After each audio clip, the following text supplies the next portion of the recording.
Imagina una menina, filha de millonarios, viviendo en un mundo de luxo, rodeada por brinquedos caros y terapias sofisticadas, mas como silencio que durava años. Nenhum especialista conseguia fazer com que ela falasse, que, de maneira improvável, uma senhora humilde e simples entra na sua vida. O que aconteceu a seguir muda tudo. O impossível se torna realidade. E a vida dessa família nunca mais seria a mesma. Prepara-se para uma história que vai tocar o seu coração e mostra que, às vezes, o que realmente cura não pode ser comprado. Maria era la hija de uma família adinerada, pero vivia atrapada em silencio profundo que parecía no tener fin. Desde que tenía 3 años, dejó de hablar sin razón aparente. Sus padres, Juan y Laura, hicieron todo lo posible para encontrar una solución. Contrataron a los mejores terapeutas, psicólogos y especialistas de todo el mundo, pero ninguno pudo desentrañar el misterio de su mutismo. Mientras tanto, María vivía en un mundo de lujos, una mansión enorme, gigantes que costaban más que un coche y ropa de diseñador. Sin embargo, nada de eso parecía importar a la niña. Pasaba sus días sentada en el jardín, sin mirar ni tocar los regalos más caros. Juan, preocupado, observaba desde su oficina, sintiendo como si lo estuviera escapando, su hija poco a poco. ¿Por qué no habla? ¿Qué le pasa? Se preguntaba una y otra vez. Laura, agitada de tanto intento, trataba de mantener la esperanza. Pero esa esperanza se estaba desvaneciendo. Un día, mientras revisaba informes médicos, Laura se encontró con el nombre de una terapeuta que trabajaba con métodos poco convencionales. Se llamaba Beatriz, y según algunos testimonios, había logrado resultados asombrosos en casos similares al de María. Desesperada, Laura decidió probar algo diferente. Beatriz llegó a la mansión un día solito. A diferencia de los demás terapeutas, no llevaba un maletín lleno de papeles ni aparatos sofisticados.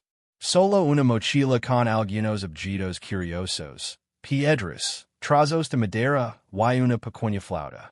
Cuando vio a María, sonrió amablemente y se agachó a su altura, sin forzar la situación.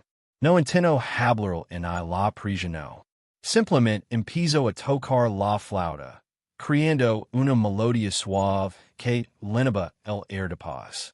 María levantó la vista, algo que no hacía desde hacía meses. Sus ojos se fijaron en Beatriz, hipnotizados por la música. La pequeña, por primera vez en años, pareció interesarse por algo que no fuera su silencio. El corazón de Laura dio un vuelco. ¿Podría ser esta la clave? Beatriz no dijo una palabra más. Ella sabía que, a veces, el silencio hablaba más que cualquier terapia. Durante días, continuó con su enfoque sencillo pero profundamente efectivo. Llevaba a María a explorar el jardín, invitándola a tocar las piedras, a sentir la textura de la tierra y, en ocasiones, a dibujar con palos en el suelo. No se trataba de forzar a la niña a hablar, sino de permitirle experimentar el mundo a su manera, sin las presiones de un entorno demasiado controlado. Mientras tanto, Juan y Laura observaban desde la distancia, sorprendidos por lo que ven. Los otros terapeutas nunca habían hecho algo así. Pensaron que tal vez Beatriz no sabía lo que estaba haciendo, pero en el fondo, ambos sabían que nada más había funcionado hasta ahora. Después de unas semanas, algo comenzó a cambiar en María. Su rostro, antes vacío, comenzó a mostrar señales de curiosidad. En una ocasión, mientras Beatriz tocaba su flauta bajo un árbol, María se acercó lentamente, Tomando un trozo de madera y comenzando a rasparlo contra la corteza, como si estuviera imitando lo que veía. Una tarde, algo increíble sucedió. María, que no había emitido en una palabra en 2 años, dejó caer el trozo de madera y, mirando a Beatriz, susurró una sola palabra. Mamá. Fue un sonido tan bajo que casi pasó desapercibido. Pero para Laura, fue como escuchar una sinfonía. Las lágrimas comenzaron a caer de sus ojos mientras corría hacia su hija. María, mi amor, ¿de verdad me hablas? Preguntó entre sollozos, abrazando a la niña con toda su alma. Beatriz observó desde lejos, con una sonrisa tranquila en el rostro. Ella sabía que era solo el comienzo. Está comenzando a desbloquear algo. Pensó para sí misma, sintiendo que su trabajo no era hacer que María hablara, sino ayudarla a encontrar su propio camino hacia el mundo. A partir de ese momento, las pequeñas interacciones comenzaron a multiplicarse. María se acercaba cada vez más a Beatriz, tocando su mano, mirando sus ojos con una intensidad que no se veía en ella desde hacía mucho tiempo. La niña, que antes se aislaba del mundo, ahora comenzaba a reconocerlo de nuevo, a experimentar sus colores, sonidos y texturas de una forma completamente nueva. Una tarde, Beatriz llevó a María a un parque cercano, un lugar lleno de niños jugando, riendo, y compartiendo momentos simples. María, con su curiosidad recién despertada, se sentó en un banco observando a los demás. Beatriz, observando a la niña, entendió que estaba viendo algo más que juegos y risas. Estaba viendo una niña que, durante mucho tiempo, había sido privada de todo lo que otros niños consideraban natural. En su mundo aislado, María no solo había perdido la capacidad de hablar, sino también la capacidad de conectar. En ese momento, Beatriz tomó la mano de María y la condujo a un grupo de niños que jugaban a la cuerda. Nadie pensaba que María podría unirse, pero Beatriz la invitó suavemente a participar. Al principio, María no hizo nada. Solo observó con esa mirada profunda que la había caracterizado durante tanto tiempo.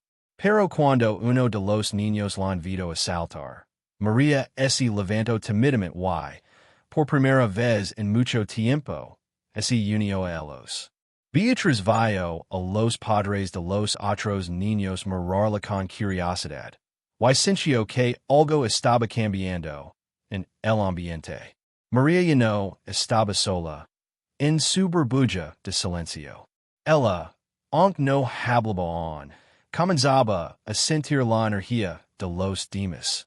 Como si las palabras pudieran ser sustituidas por gestos, miradas y risas compartidas. Algo dentro de ella comenzaba a despertar. Algo que en los mejores especialistas del mundo habían podido tocar. El poder de la conexión humana. Y esa noche, después de regresar a casa, Laura y Juan se reunieron con Beatriz. Habían visto el cambio en María, pero no sabían cómo explicarlo. ¿Cómo ha sucedido esto? Preguntó Laura, mirando a la terapeuta con asombro. Beatriz, con una calma tranquila, respondió, no ha sido un milagro, sino un preciso. María solo necesitaba sentirse libre, rodeada de cosas simples, de momentos auténticos. Ella ha estado esperando mucho tiempo, esperando el momento en que pudiera expresar todo lo que llevaba dentro. Las palabras llegaron cuando ella esté lista. La familia Mendoza no comprendía del todo lo que Beatriz quería decir, pero sí sabían que algo había cambiado en su hija. Aquella niña distante y calada comenzaba a abrir sus ojos a un mundo que, aunque simple, era mucho más real de lo que habían imaginado. El cambio en María y no podía ocultarse.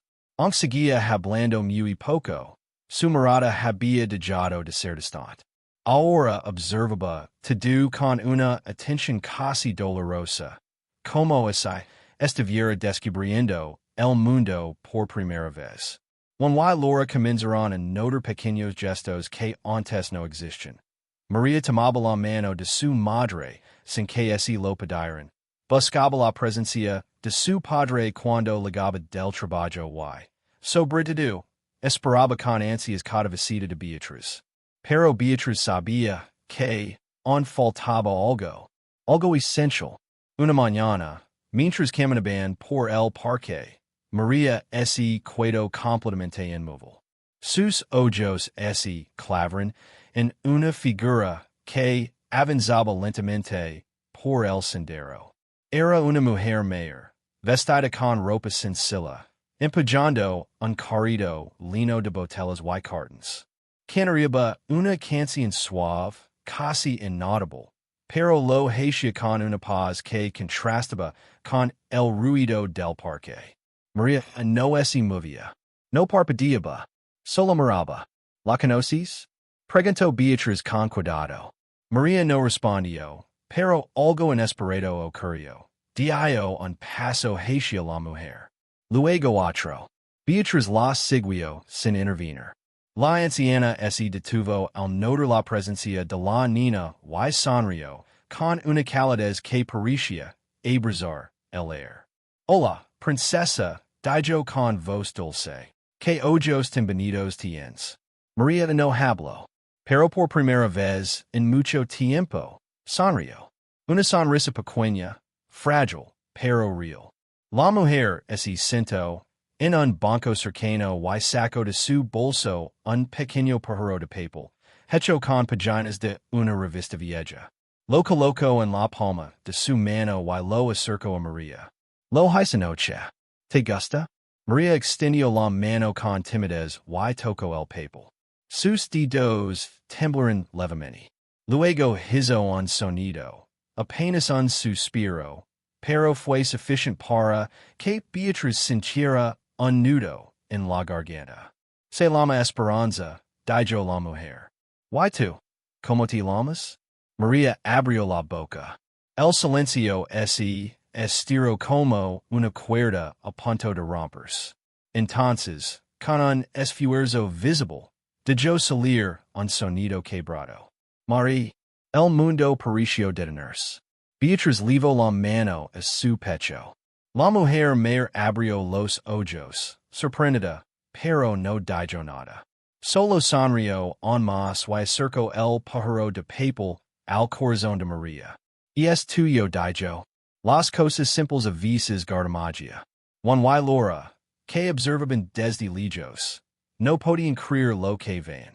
María, su hija, estaba conectando con una completa desconocida de una manera que nunca había logrado con nadie más. Esperanza comenzó a hablar como si la conociera de toda la vida. No hacía preguntas difíciles, no exigía respuestas. Solo compartía historias sencillas, sobre niños que ayudaba, sobre juguetes hechos con basura, sobre cómo a veces las personas más rotas son las que más amor tienen para dar. María se sentó a su lado.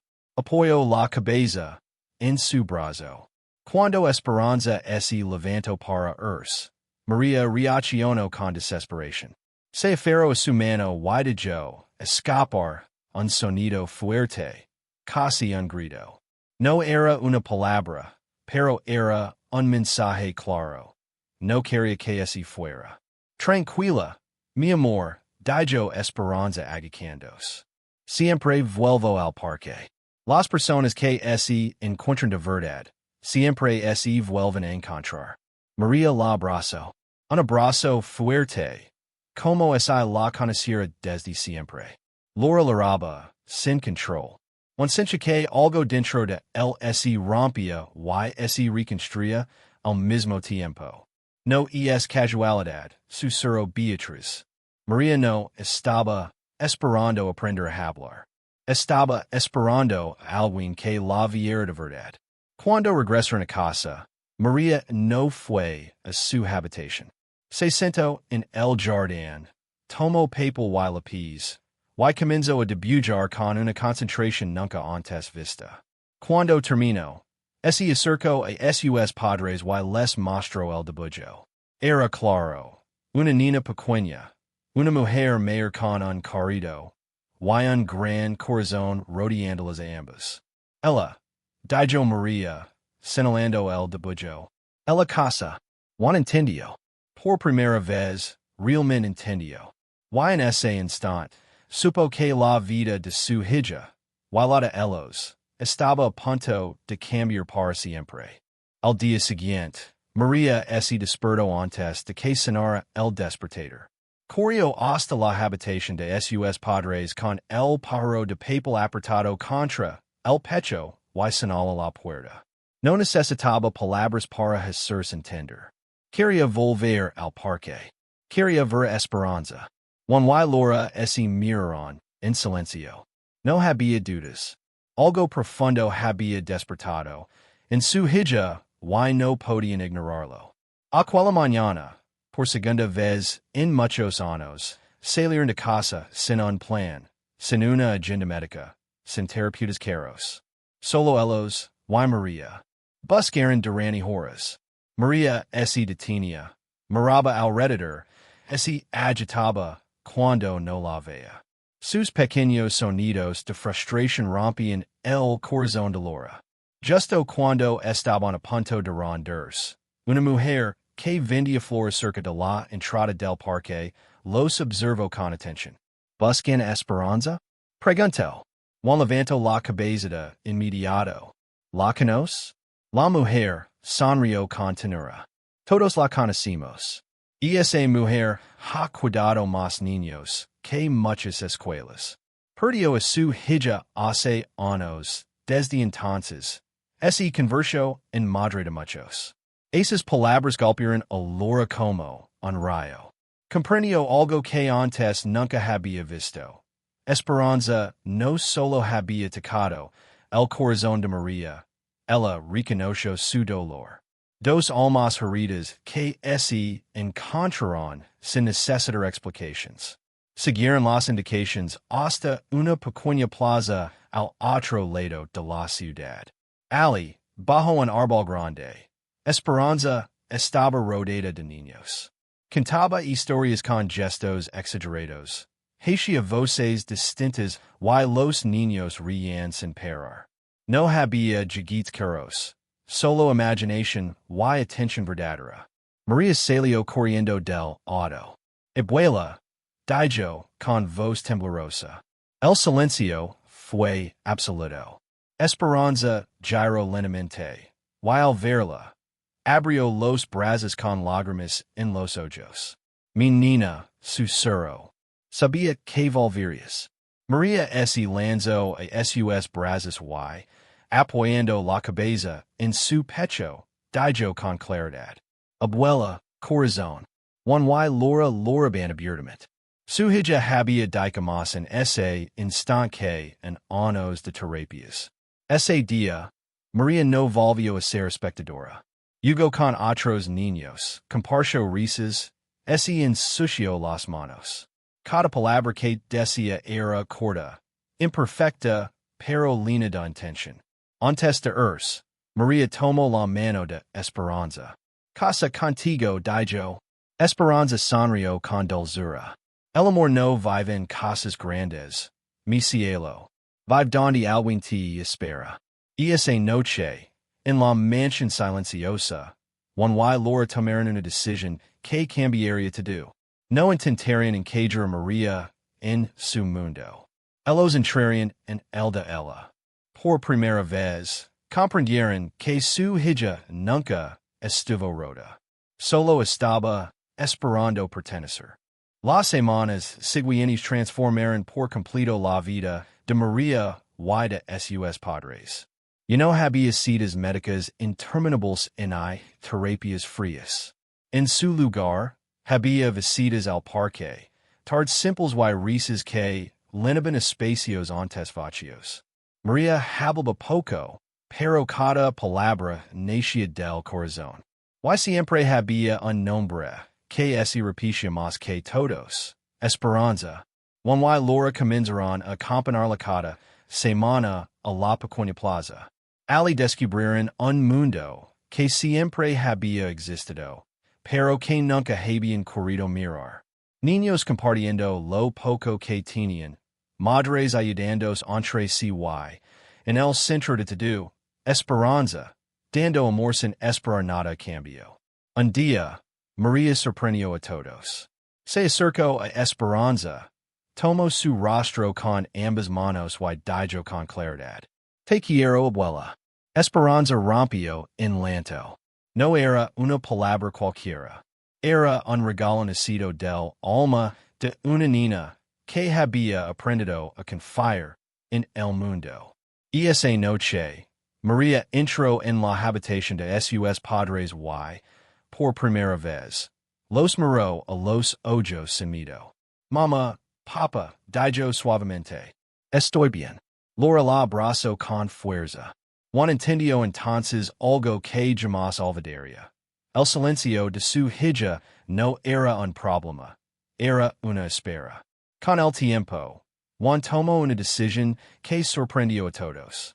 Utilizó parte de su fortuna para crear un espacio comunitario en el barrio de Esperanza, un lugar donde los niños pudieran jugar, hablar, dibujar y, sobre todo, sentirse escuchados.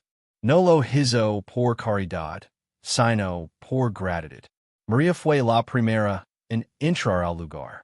Sonrió, corrió, habló. Esperanza la observó desde lejos y susurró. Las palabras llegan cuando el amor se queda. Hoy, María no vive en silencio. Pero lo más importante no es que aprendiera a hablar, sino que enseñó a todos algo que el dinero nunca pudo comprar. Que no hay niño roto. Que no hay corazón vacío. Solo personas esperando ser amadas de la manera correcta. Y a veces, el verdadero milagro liga de la mano más humilde.